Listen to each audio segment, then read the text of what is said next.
ક્યારે એવું વિચાર્યું છે કે આપણી આખી દુનિયાને જે પાવર ગ્રીડ ચલાવે છે એની અંદર જ કોઈ અદૃશ્ય દુશ્મન એને નબળો પાડી રહ્યો હોય? આજે આપણે એ જ રહસ્ય પરથી પડદો ઉઠાવવાના છીએ.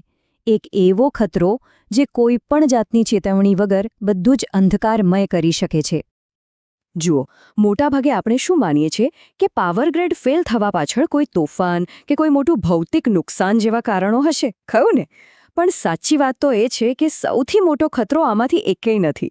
એ તો એક એવો સૂક્ષ્મ દુશ્મન છે જે આપણી સિસ્ટમની અંદર જ છુપાઈને બેઠો છે. એવો દુશ્મન જે નરી આંખે દેખાતો પણ નથી. તો ચાલો આ ખતરાને જરા ઊંડાણપૂર્વક સમજીએ. આ કોઈ બહારથી આવેલી આફત નથી. આ સમસ્યા તો અંદરની જ છે. એક આંતરિક, સૂક્ષ્મ અને અદૃશ્ય વિદ્યુત ખામી જે આપણા પાવર નેટવર્કના સૌથી સંવેદનશીલ ઉપકરણોની અંદર જ ધીમે ધીમે વિકસી રહી છે. આને એક રીતે શાંત હત્યારો કહી શકાય. એ ધીમે ધીમે સમય જતાં આપણા આખા પાવર ઇન્ફ્રાસ્ટ્રક્ચરના પાયાને અંદરથી ખોખલો કરી નાખે છે. અને પછી અચાનક બધું જ ઠપ. તો આખરે આ અદૃશ્ય દુશ્મન છે શું અને કામ કેવી રીતે કરે છે? વિજ્ઞાનની ભાષામાં આ ખતરાને પાર્શિયલ ડિસ્ચાર્જ અથવા ટૂંકમાં પીડી કહેવામાં આવે છે. હવે નામ ભલે થોડું ટેકનિકલ લાગે, પણ એનો અર્થ બહુ સીધો અને સરળ છે. અને હા, આપણી પાવર ગ્રીડની સુરક્ષા માટે એને સમજવું ખૂબ જ જરૂરી છે. સાવ સરળ ભાષામાં કહું તો આ એવા નાના વીજળીના તણખા છે જે ખોટી જગ્યાએ થઈ રહ્યા છે. આ કોઈ મોટો શોર્ટ સર્કિટ નથી, પણ ઇન્સ્યુલેશનની અંદર જે સૂક્ષ્મ ખામીઓ હોય ને એના કારણે થતા નાના સ્પાર્ક્સ છે. એ જ ઇન્સ્યુલેશન જે વીજળીને કાબૂમાં રાખવા માટે બનાવવામાં આવ્યું છે. અને એ જાણવું પણ જરૂરી છે કે આ તણખા એમ જ નથી થતા.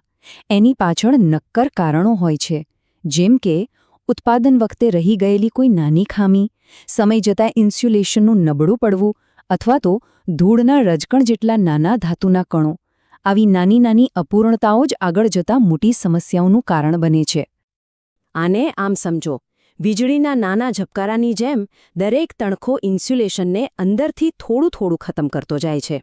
ધીમે ધીમે આ નાનું નુકસાન ભેગું થઈને એક મોટી તિરાડ બની જાય છે, જે આખરે એક મોટા ધડાકા એટલે કે ફ્લેશઓવર અથવા તો સંપૂર્ણ બ્લેકઆઉટમાં પણ પરિણમી શકે છે. પણ સારી વાત એ છે કે આ નાના ડિસ્ચાર્જ સંપૂર્ણપણે અદૃશ્ય નથી હોતા. એ પોતાની પાછળ અમુક સંકેતો છોડી જાય છે, જેમ કે રેડિયો તરંગો, આપણે ન સાંભળી શકીએ એવો હાઈ ફ્રીક્વન્સીનો અવાજ, ગરમી અને ક્યારેક તો ઝાંખો પ્રકાશ પણ. આ સંકેતો જે ચાવી છે જેનાથી આપણે સમસ્યાને મોટું સ્વરૂપ લેતે પહેલાં જ પકડી શકીએ છીએ. અને બસ આ જ કારણ છે કે જો આપણે આ સંકેતોને સમયસર ઓળખી લઈએ તો આવનારી મોટી આફતને ટાળી શકીએ છીએ.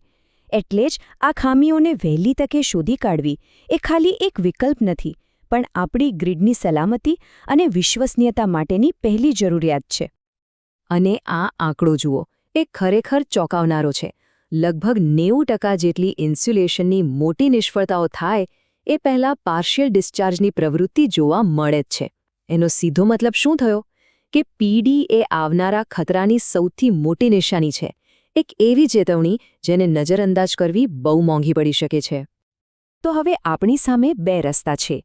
એક, પરીક્ષણ વગરનો રસ્તો, જ્યાં નુકસાન છુપી રીતે વધતું જ રહે છે અને એક દિવસ અચાનક આખી સિસ્ટમ પડી ભાંગે છે. અને બીજો રસ્તો છે પરીક્ષણ સાથેનો, જ્યાં ખામીને સમયસર પકડી લેવાય છે, એની જાળવણીનું આયોજન થાય છે અને ગ્રીડ સુરક્ષિત રહે છે.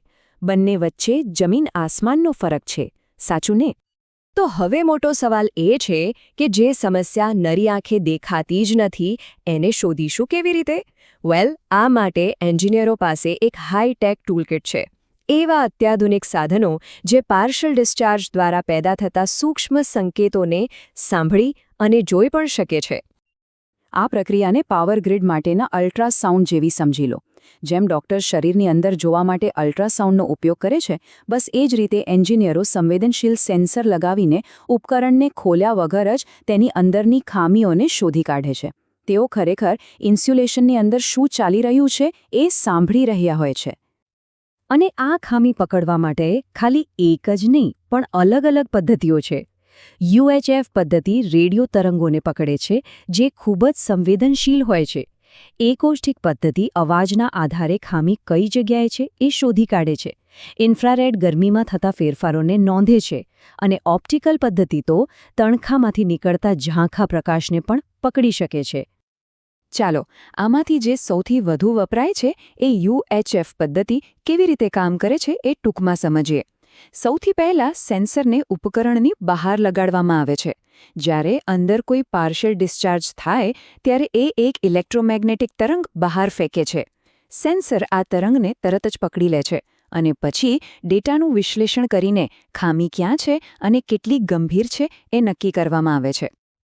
ચાલો પરીક્ષણ થઈ ગયું અને ડેટા પણ મળી ગયો, પણ હવે આ પરિણામોનો અર્થ શું કાઢવો? આ વિશ્લેષણ જ સૌથી મહત્વનું છે, કારણ કે એના આધારે જ આગળના નિર્ણયો લેવાય છે. પરિણામોનું અર્થઘટન એક સરળ 3 સ્તરીય સિસ્ટમ પર આધારિત છે. જો કોઈ પીડી ન મળે તો બધું બરાબર છે, ઇન્સ્યુલેશન સ્વસ્થ છે. જો પીડીનું સ્તર નીચું અને સ્થિર હોય તો સ્થિતિ કંટ્રોલમાં છે, પણ એના પર નજર રાખવી જરૂરી છે. પણ જો પીડીનું સ્તર ઊંચું હોય અથવા સતત વધી રહ્યું હોય તો એ સ્પષ્ટ સંકેત છે કે તરત જ પગલાં લેવાની જરૂર છે. આ આખી પ્રક્રિયાનો સાર આ એક વાક્યમાં છે.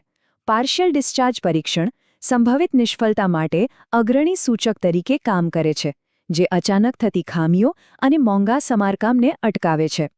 ટૂંકમાં આ ટેસ્ટિંગ આપણને ભવિષ્યમાં જોવાની તક આપે છે, જેથી સમસ્યા મોટું સ્વરૂપ લે તે પહેલાં જ તેને સુધારી શકાય.